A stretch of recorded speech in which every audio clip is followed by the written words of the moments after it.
Alright everybody, welcome back to Skyway Classics YouTube channel. We're now going for a ride in our 1965 baby blue Mustang Convertible. This Mustang is beautiful and solid up top as it is underneath. Of course, with the hot day here in Florida, I have the top up with fresh blown aftermarket AC. We got the original AM radio here, original speedometer. Yeah, that's amazing how it works still. Working gas gauge, our power top.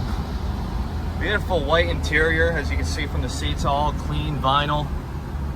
Let's go up the street here.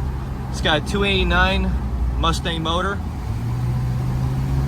Rides really nice. No bumps in the motor, no sounds of any kind that shouldn't be there. Let's give you all a little bit of a brake test. Brakes are perfectly fine there. Grabs really well. Definitely a nice Sunday cruiser if I do say so myself. But anyway, I'm going to stop talking now. We're going to get her turned around, let you see the underneath of this girl. We'll see you on the lift, guys.